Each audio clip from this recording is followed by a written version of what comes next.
Hey everyone, it's Chris Norman, and I'm very humbled to say that I just crossed 1,000 subscribers. Thank you very much. And it occurs to me this would be a good time to introduce myself and tell you how I got here, and then finally how I got the nickname Nose. If you've looked at my online profile, it usually says something like father, husband, gamer, goof, order dependent on the day. And that's true for most of my online activities. But the one thing it doesn't say is that I'm also a programmer.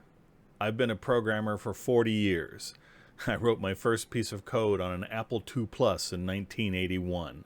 But usually programming doesn't get involved in my online activities. Now, many of you have subscribed because of the Gurps Game Aid for Foundry, and others may have subscribed because of my Learning Gurps series.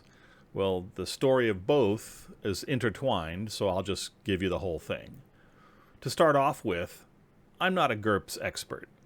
I picked up the game about 10 years ago, and I only really became serious in the last 3 years. Prior to that, I searched the internet for answers. I found Steve Jackson Games forums for Gurps. It contains pretty much every answer you could possibly want, but it's not really made for new players. But on there, I found an author called Mook. And he had a website, themook.net, which you can check out now. It contains a lot of blogs about how to learn Gurps, how to start out with Gurps, how to do combat in Gurps. And I really loved this work, and so I started to follow Mook. Well, a little while later, I saw a post from Mook where he was describing this virtual tabletop that Steve Jackson Games was going to allow to develop a rule set for Gurps, and this was Fantasy Grounds. And he suggested, hey, maybe we could all join in, and if we could show Steve Jackson Games that there's a lot of interest in Fantasy Grounds, that then maybe we could get something official. So I jumped on the bandwagon. I thought, wow, that would be kind of cool to do something online. I didn't have a lot of local gaming groups I could join with, and I thought, oh, this would be kind of cool. And maybe I would be able to use my programming experience.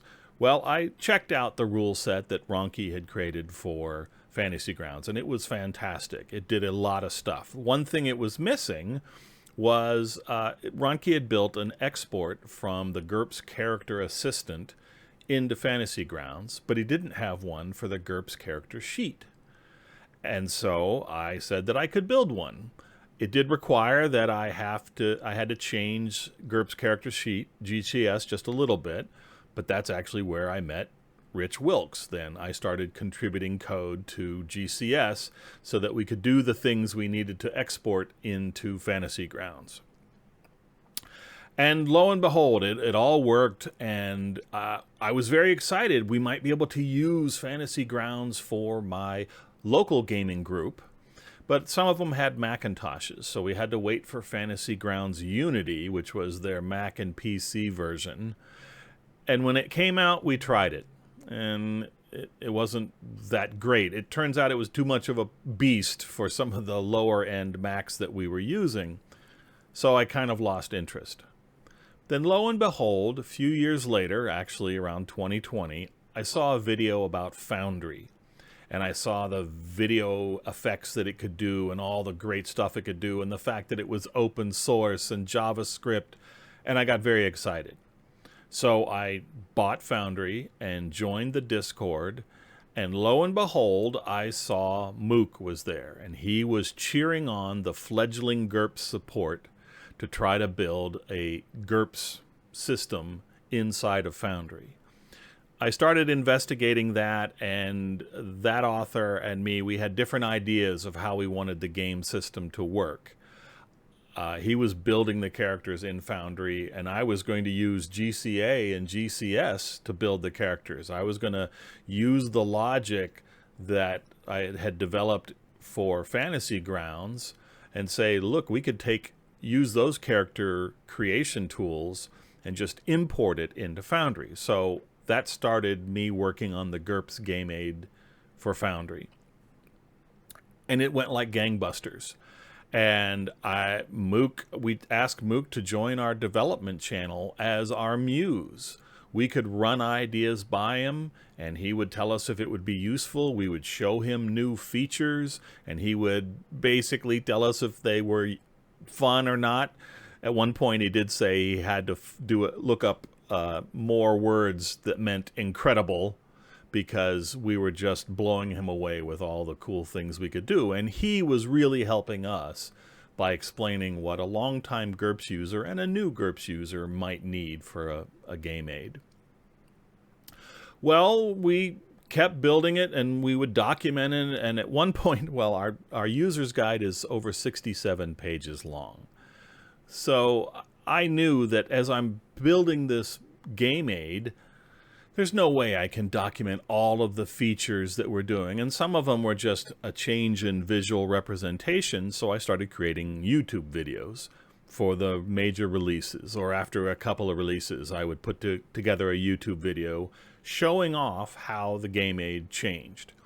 And I started creating more and more of those and getting more comfortable, say, with creating videos. And then I thought the same thing, well, trying to learn how to use this system, you know, a picture is worth 1,000 words. Hopefully a moving picture is worth a little bit more. So I started creating how-to videos to get people into the Gurps game aid. The getting started video and the player's guide video, I think, are great things for the GM and the players to look at. They're not terribly long, 10 or 15 minutes. And that gives you a really good visual presentation of what you can do, and hopefully that's good enough to start. Now, the curious thing is, as we started gaining momentum and more people were buying Foundry, and Foundry itself has grown crazy, you actually, when you buy Foundry, you get all of the game systems for free. And so I started getting questions from people who had bought Foundry for other game systems like D&D, but knew about Gurps, or had heard of Gurps and saw that there was a Gurps game aid and saw that I had videos and basically said, yeah, I'd like to try to play Gurps. How do you play Gurps? And that's when it hit me. During this time, I had become really good friends with Mook, and he's the author of the How to Be a Gurps GM, and his webpage is all about how to become a Gurps player. So he knew this stuff, and we had long conversations on what are the salient points to get people into Gurps. We're not trying to tell you what all Gurps is. I don't think that's possible. With over 200 supplements to Gurps, there's no one person on earth that knows all that information. But I could remember my journey learning Gurps from scratch and trying to understand it. And I thought, you know what, I can convert these into videos. So that's where my Learning Gurps series started. And during this time, I had talked with Mook about possibly joining in on the series. Unfortunately, he was not doing well, and he passed away earlier this year. So a lot of this is because of Mook. I went after the Gurps game aid for Foundry because I saw Mook there, you know, cheering people on. Hey, let's do stuff for the Gurps community. And I thought, you know what, I can finally use some of my programming expertise to help out the game that I love to play. And it all sort of came together. So I do miss Mook. He's a great guy. His website, themook.net, I'll keep it running because that information is still gold. And that's how I got to this point. So then, how did I get the name Nose? Okay, well, you can see it's big, but it's nothing to write home about. Well, the Nose I got in college. Back in college,